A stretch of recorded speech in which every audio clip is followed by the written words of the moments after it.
perlu kami dari Satgas Kabupaten mengklarifikasi.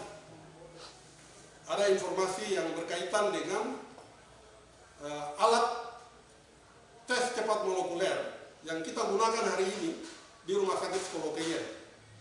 Nah, beberapa waktu lalu memang ada miss yang mengatakan bahwa tes cepat molekuler ini yang kita gunakan di Rumah Sakit Psikologi itu bukan alat real time PCR.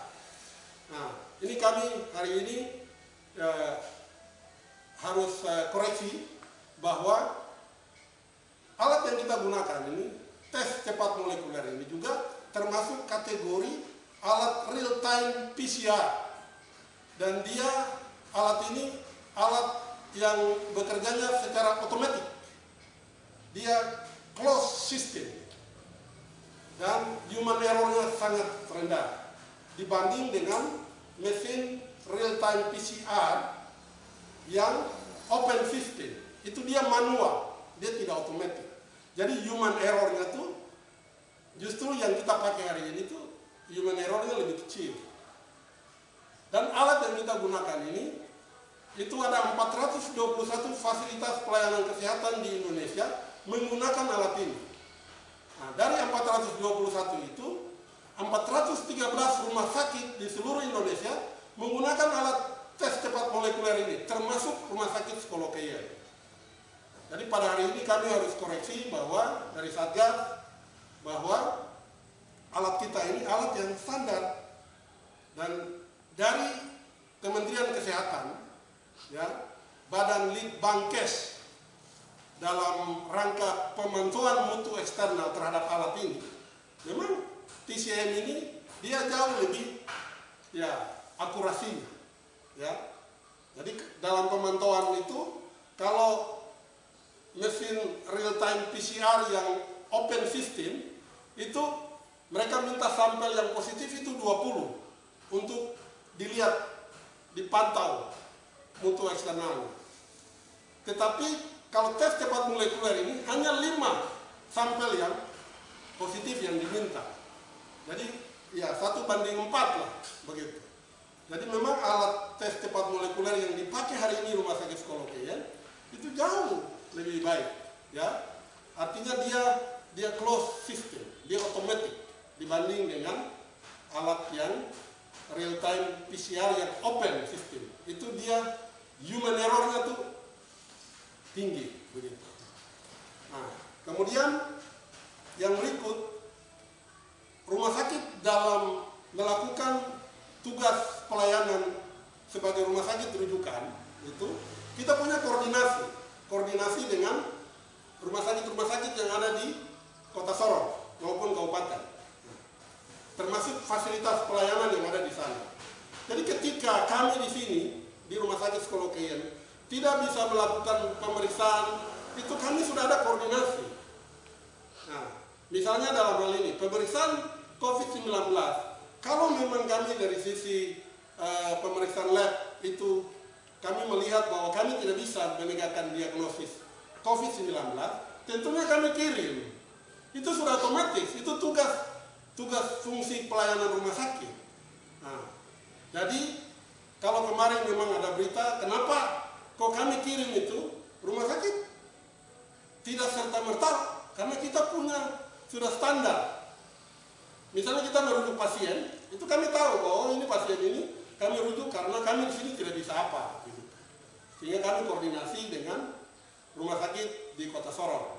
Tapi kalau kami bisa lakukan, ya kami tidak merujuk begitu.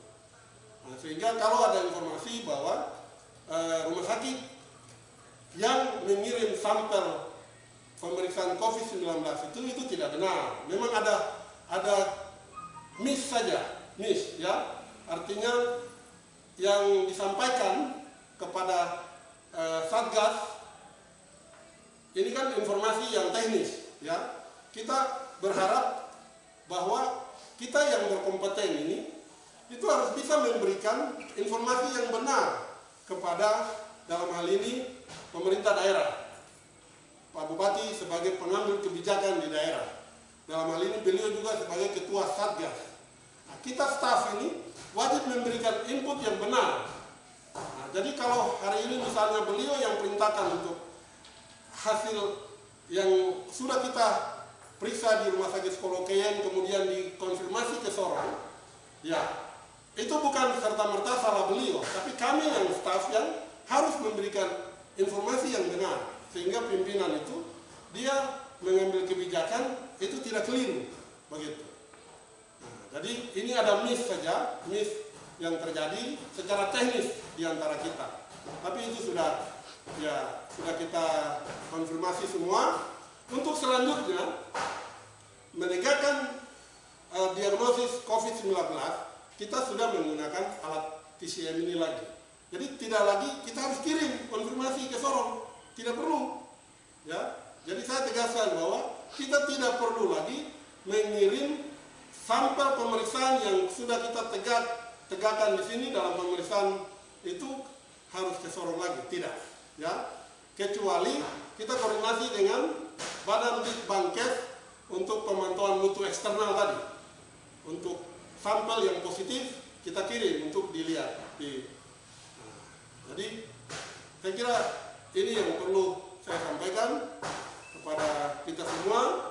Nah, selanjutnya sekali lagi bahwa Satgas kita terus berkoordinasi dengan semua stakeholder yang ada, mulai dari bagaimana upaya-upaya pencegahan sampai upaya penanganan.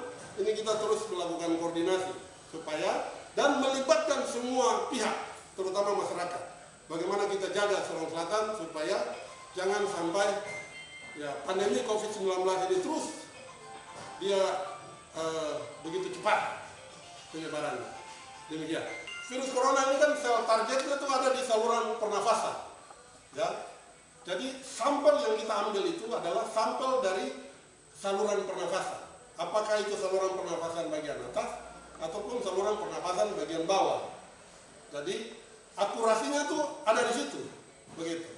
Jadi pengambilan sampel, sehingga pemeriksaan itu bukan tergantung alat ya.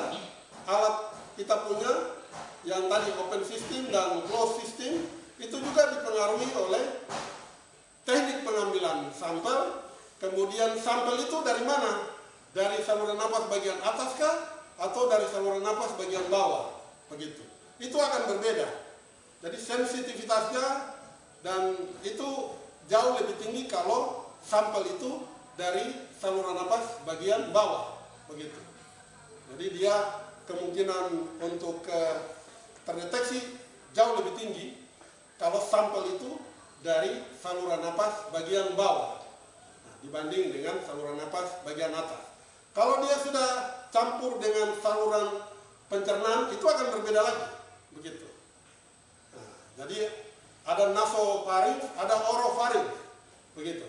Jadi orang ambil lewat hidung, akan berbeda dengan yang ambil lewat mulut, begitu. Nah, jadi kenapa tadi saya bilang karena sel target daripada virus corona ini ada di saluran pernafasan. Begitu.